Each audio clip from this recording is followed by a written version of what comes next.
À Vianova, on a des tasses de toutes les couleurs. On a la tasse cheminement, communauté, intégration, participation.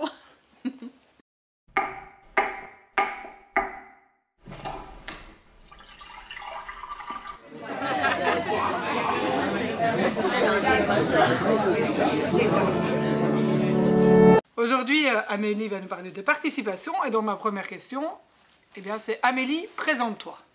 Ok, alors je suis née en Belgique. Je vis actuellement en France, mais j'ai eu l'occasion de travailler aussi pour Vianova en Belgique. Et je continue de travailler actuellement aussi pour Vianova dans le département en communication, promotion et formation. Et puis, qu'est-ce que je peux dire d'autre? Je suis passionnée de cinéma. J'aime beaucoup tous les temps qu'on passe avec les gens. Je suis quelqu'un de très sociable, donc pour moi, le contact humain, c'est hyper important. Et c'est ce qui me manque un petit peu depuis que je suis un peu plus loin. La participation, c'est quoi? Il y a plein de choses au sein de Vianova. La participation touche à plein de domaines.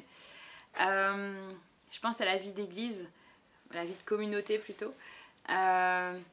C'est quelque chose qui va se ressentir dans plein de niveaux. Alors, on a les moments de culte, où là, on travaille justement à ce que les gens puissent intervenir, interagir, participer pleinement à la découverte de ce que la parole de Dieu veut nous dire. Donc, on est dans la discussion, on est dans le partage de ce qu'on comprend, de ce qu'on ne comprend pas. Donc, il y a tout cet aspect-là déjà pendant le culte. Et puis on aime manger aussi, et la participation, ça passe aussi par le repas, comme la belle tasse le montre. Et donc on a ces temps de petit déjeuner ensemble, aussi dans les temps de culte, qui nous permettent de pratiquer encore plus la participation.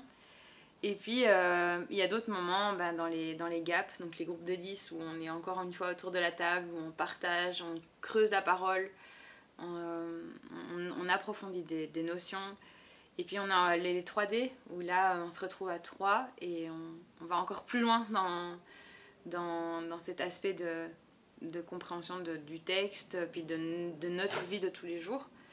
Et tous ces niveaux en fait permettent que les gens ne soient pas juste passifs, mais qu'ils s'impliquent dans les relations, qu'ils s'impliquent dans leur relation avec le Seigneur aussi. Mais que enfin voilà, il y a vraiment ce pôle vertical et horizontal, quoi. C'est vraiment bien ancré. Et puis après, au sein de la mission de Vianova, il y a aussi tout l'aspect participatif dans les formations qu'on fait. Donc le formateur est là, mais il y a vraiment cette dynamique de discuter ensemble du sujet, d'interagir vraiment les uns avec les autres, qui est aussi très, très importante. Et puis il y a tout ce qui est participation de la communauté dans la ville où elle est. Et donc là, c'est l'implication sociale des gens au quotidien et dans plein de petites choses. Ça peut être par rapport aux enfants, par rapport à la Croix-Rouge, par rapport aux migrants. Enfin voilà, il y a plein de trucs qui se font au quotidien et qui amènent pas juste l'équipe de coordination de la communauté, mais qui amènent chacun de la communauté à être participatif à la vie de la communauté à l'intérieur et à l'extérieur. Donc voilà, c'est un petit peu tout ce que je retiens. Donc ça, c'est la participation un peu au niveau de Vianova et comment ça fonctionne. Maintenant, est-ce que ce concept de participation, est-ce que c'est quelque chose avec lequel tu as grandi?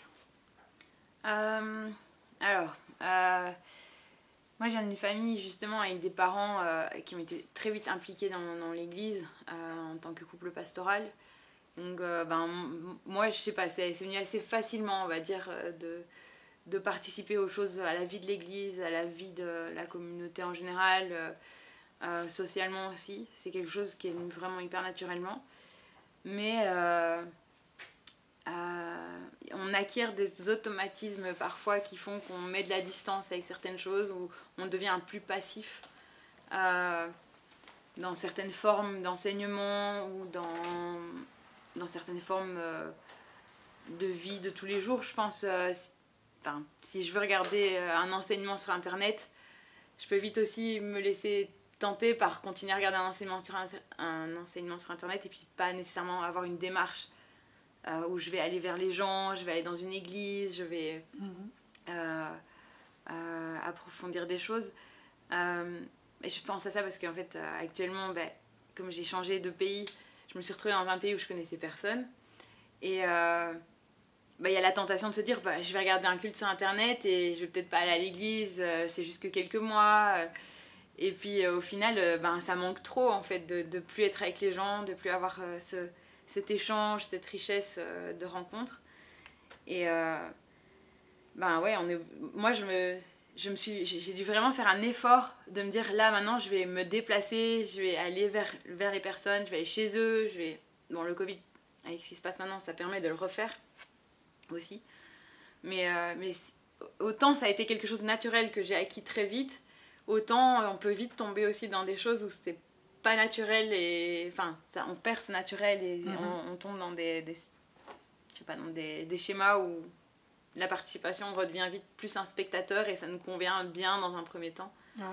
Et j'ai réalisé que c'était un combat quand même à mener, de se dire je veux pas être juste un spectateur, je veux être active, je veux moi aussi participer. Et, donc pour moi c'est naturel, mais en même temps, voilà, je vois qu'il y a quand même un combat et je pense que le Covid m'a montré ça en tout cas, et puis ce déménagement-là en tout cas. Ouais.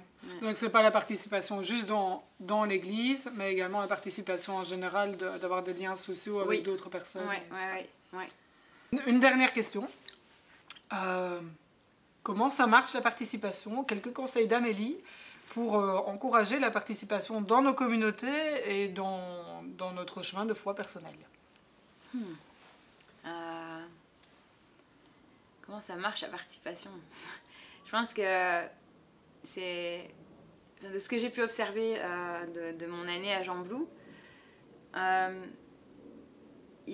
Quand on est par exemple dans l'idée de l'enseignement, on prépare la liturgie du culte et puis ce que j'ai appris c'était de ne pas avoir peur du silence, de ne pas avoir peur des gens qui ne disent rien et de ne pas chercher à combler ou de ne pas les provoquer tout le temps pour pouvoir leur susciter des réactions.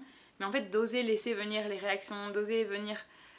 que les gens ouvrent leur bouche, commencent à venir vers moi et venir avec leurs réflexions. Et parce que, oui, forcément, en ayant vécu des enseignements plutôt académiques, traditionnels dans mon parcours scolaire ou même dans les églises, on va fournir l'enseignement tout de suite. Il n'y a pas de blanc, il n'y a pas de temps de silence. On fournit. Et du coup, les gens, ils restent passifs et on prend, et puis c'est tout. Et là, ça m'a appris à me dire, mais ok, il faut que j'arrive à poser la bonne question ou à amener juste peut-être la bonne réflexion, puis je dois me taire, et puis il faut que ça mûrisse dans le cœur des gens et que ça commence à susciter chez eux les réactions, et en fait, ça va déclencher la participation. Et c'est une toute autre démarche de trouver la bonne question ou la bonne interpellation pour susciter la réaction et la participation. Et c'est complètement différent de donner tout un enseignement et puis on se retire et puis voilà, on s'en va. Et donc je pense que c'est toute une approche, c'est changer un peu son regard sur l'enseignement ou sur la façon dont on veut, pas que l'enseignement, mais la façon dont on approche les gens aussi, c'est de susciter, de réussir à provoquer la bonne réflexion par une attitude qui va... Enfin, c'est un peu compliqué à expliquer, mais c'est quelque chose qui m'a marqué à Jean Blou en tout cas. C'est vraiment de ne pas avoir peur de ces silences, de ne pas avoir peur des moments où les gens sont dans la réflexion, parce que en fait, après, ça va germer et ça va ressortir quelque chose. Et c'était vrai, je voyais vraiment après des gens qui s'impliquaient de plus en plus, qui commençaient à réfléchir plus par eux-mêmes, à creuser par eux-mêmes les choses et qui amenaient eux-mêmes des super bonnes réflexions ou des idées vraiment géniales aussi, quoi. Donc je pense que c'est réussir à changer son regard sur la façon dont on veut communiquer avec les autres pour provoquer cette participation. Ça, je pense que c'est un super chouette conseil parce que je pense qu'on a souvent envie de combler les blancs, même quand on ne sait pas, en fait, parfois on remplit peut-être pour rien. Oui. D'ailleurs, là, je te voyais un moment, tu cherchais tes mots et tu vas regarder et j'ai failli te répondre, puis je fais non. Je vais la laisser chercher ces mots. Oui, c'est très bien. Et je pense que c'est ça. Et en fait, finalement, on va un petit peu sur le terrain du cheminement, que la personne trouve, comprenne en fait sa foi. Hein. Ouais. Et donc, je vous l'ai dit, dans le dernier Tea Time, tout est lié. On parle de la participation, mais la participation dans la société, ben, c'est l'intégration. Amélie n'arrête pas de nous parler de communauté. Et on parle de que chacun fait son petit bout de chemin. Donc encore une fois, voilà, on est encore en train de parler de valeurs liées. Alors voilà, merci Amélie, merci d'avoir participé. C'était super chouette. Oui. Et bah, avant que tu retournes en France, regarde, il y a des Côtes d'Or, Des spéculoos. des spéculoos. Voilà, et voilà, merci d'avoir participé. Merci. Et n'hésitez pas à participer vous-même et à venir discuter de l'une de ces 4 valeurs à Tea Time avec nous. Au revoir, salut!